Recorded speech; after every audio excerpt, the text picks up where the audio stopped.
You ever see an app that's just everywhere? The one everyone on campus is talking about, and then one day, poof, it's just gone? Well, that's exactly what we're digging into today. The absolutely tragic, cautionary tale of Yik Yak. You gotta picture this. At its absolute peak, this anonymous social media app was king. It was valued at a mind-boggling $400 million. It really seemed like it was on its way to being the next big thing. And then, the crash. It was just as dramatic as the climb. Just a few short years later, all that was left of this giant was its intellectual property, which sold for a measly $1 million. That's not even a fraction. It's 0.25% of its peak value. So the big question is, right, how does a company with millions of obsessed users, with backing from the best investors in the world, just completely crash and burn like that? Well, that's the mystery we're going to solve. Okay, so to really get how it all fell apart, we got to go back to the beginning. What was this $400 million idea that had everyone so hooked? The concept itself was kinda genius. It was an anonymous social network, but it was hyper-local. Think of it like a secret digital wall for your neighborhood or your campus, where you could post anything and nobody knew it was you. And this is what made it so addictive, especially for students.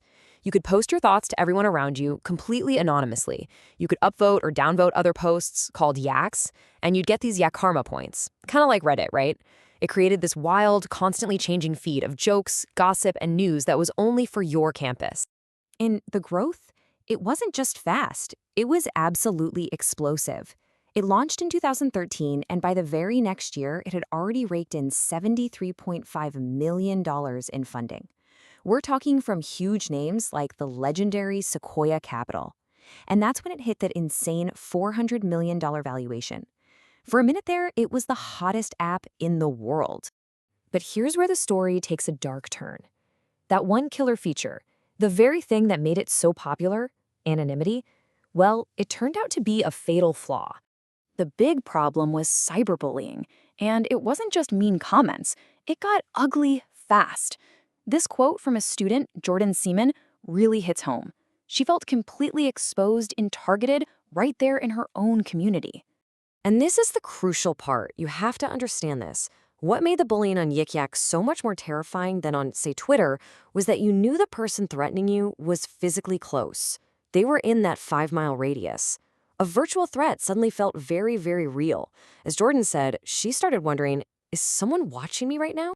And we're not just talking about high school drama here. The app literally became a tool for serious criminal threats. You had bomb threats that shut down schools, people arrested for threatening school shootings, and targeted racist attacks. The problem spun out of control and became a genuine public safety crisis.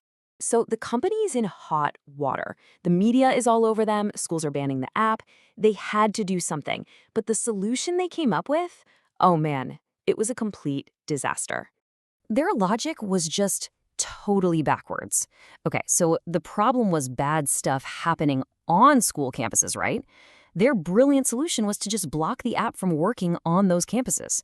Instead of fixing the problem for their users, they just decided to cut off their entire user base. It made no sense. One critic at the time put it perfectly, and I love this quote. He said it was like a person shooting himself in the stomach to deal with his intense stomachache. I mean, that's exactly what it was. Yik Yak's entire audience was on these campuses. They literally shot their own business in the stomach. And the result?